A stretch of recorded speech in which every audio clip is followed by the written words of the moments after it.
Spring in northeast Michigan kind of creeps up on you in an often slow but steady pace. It is possible to see snowstorms in April as Mother Nature begins the wake-up call. At this time of year, the days grow longer and the sun sits higher in the sky. You can really feel the heat as snow and ice begin to melt and water begins to flow as it makes its way from inland by way of creeks and rivers out to Lake Huron.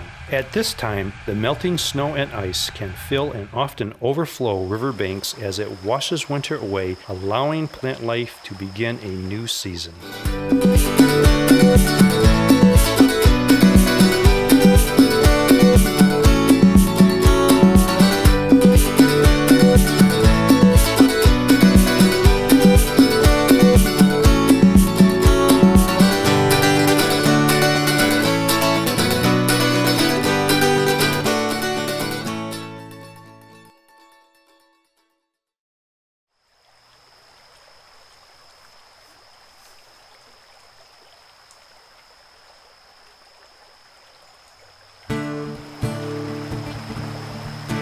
Today we're at the north end of Grand Lake in Presque County.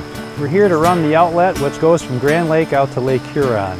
The only time you can do this is in the spring, right after the ice goes out. We've had our canoe since before I was born. It was made in Oscoda, Michigan by a company that is no longer in operation called Sawyer Canoes. My sister, my brother, and I were raised with this canoe and taught to paddle in it.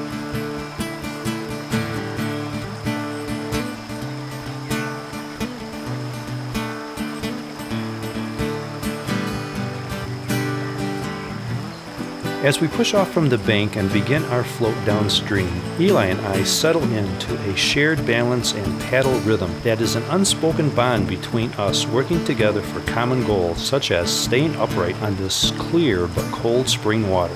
As we leave County Road 638, we see the water is high and covering much of the floodplain, giving you a sense of a bush and tree-filled lake.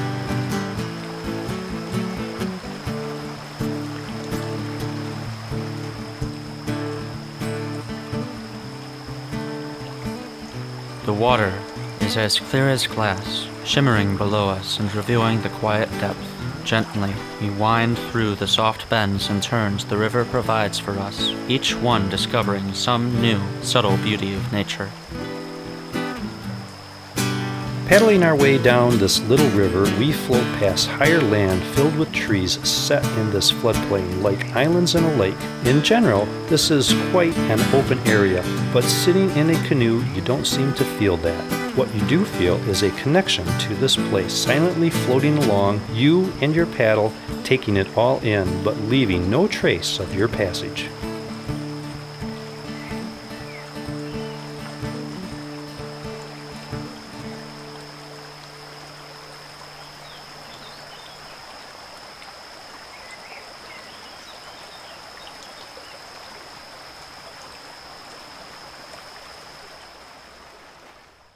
The first time I paddled the Grand Lake outlet, I was 14 or 15 years old. Over the years, I have had the joy of sharing this hidden jewel with others, such as my son Eli. Each spring, there is a brief window of time to experience an area seldom seen by most, even though it sits by well-traveled roads. The current leads us forward, carrying our boat ever so slowly towards Lake Huron. We urge it on with our paddles, directing it away from the grassy edges of the swamp. Soon it carries us to our first portage, the bridge. It is too low to go under, so we'll have to depart the canoe and go over.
The current quickens as we near the most critical part of our adventure, a series of fast bends in the river where the water becomes semi-rapid-like. Although still tame enough for amateurs, it is important to be prepared for this section of the river. Both paddlers will need to work together to keep the boat straight while going through the rapids, otherwise it could tip. As the front paddler, it is my job to steer the boat.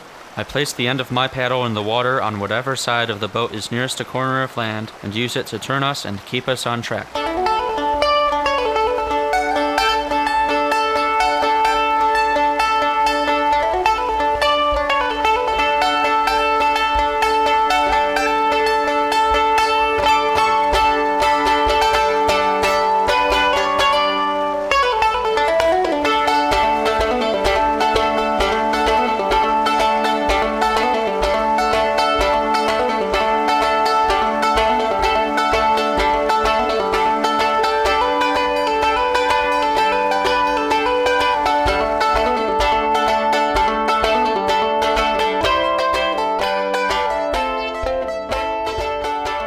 Anybody who has had the opportunity to spend time on the water, even at the water's edge of a lake or river, knows how special it is.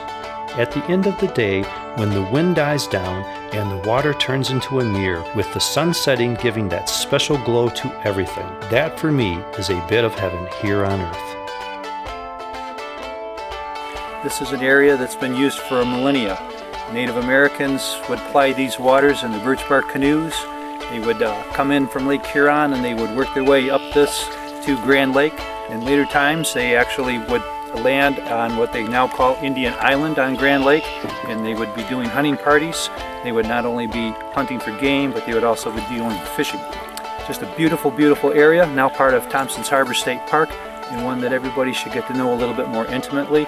You do have one last shot in here that you can take out right to the lake. It's a fast run. For this trip, we're going to opt for heading to shore.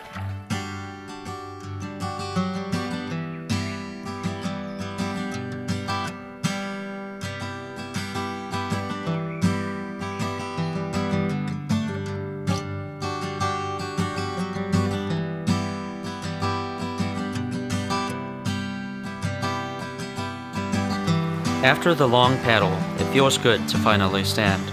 The sun sets its soft golden light upon the tips of the trees, the sky a beautiful robin's eggs blue.